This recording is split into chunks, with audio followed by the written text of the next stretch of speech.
Yen liwat aku kelingan tumpuk kae yen tak golek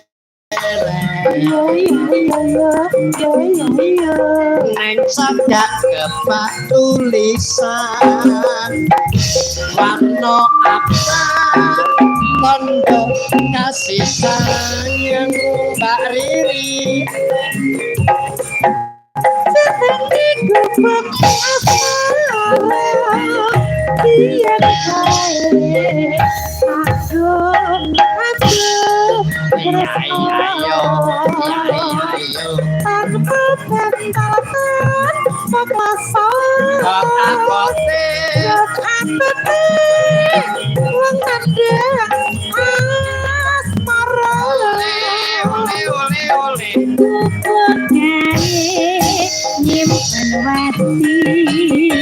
Wiwit yen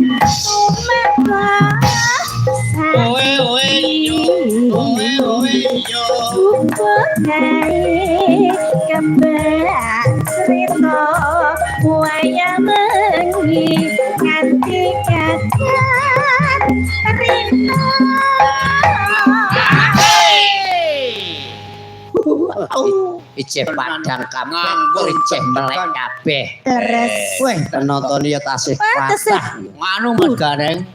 Alhamdulillah to. Dibut kae Mbak aku ngerti-ngerti wis esuk. anjing ngetos penajeng subuh Jenenge nggih wit tirakatan yo kudu ngene iki. Dadi iki supaya nyuwun berkah. Nggih. Marang panjenenganipun kakek danyang-danyang kalengganon kene. Nggih. Supaya dikenabulake marang Gusti. Nggih. Tenan nggih. Sapa sing betah wungon luwih-luwih mresane pagelaran wayang wi nganti paripurna. Nggih. Tangkep kayon iki luwih rezekine luwih akeh. Dadi kudu gedhekke leke ya Mas ya. Ya bangga dados. Catatan sakjroning ati tatan luhur saya marang ati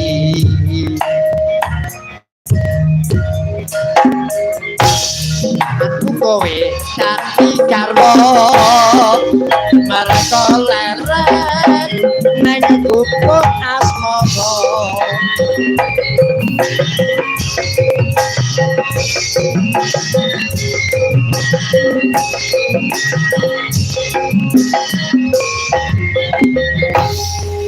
Oh, wis Nggih, tesih semangat. Goro-goro. goro-goro. Nggih, ibarate acara wis tekan madya. nggih Purwa madya lan wusana. Purwa kawitan. Nggih, madya tengah, wusana pungkasan. pungkasan. Dadi pungkasane jek mengko esuk. Nggih, sing baken sadurunge pungkasan aku wis bali wae ra apa-apa. Nggih. Saiki ngene Mas Gareng. Nggih. Iki ditampilake Mbak Ririt. Nggih. nggih Iki sing piyayi kene to, lenggere ditokke.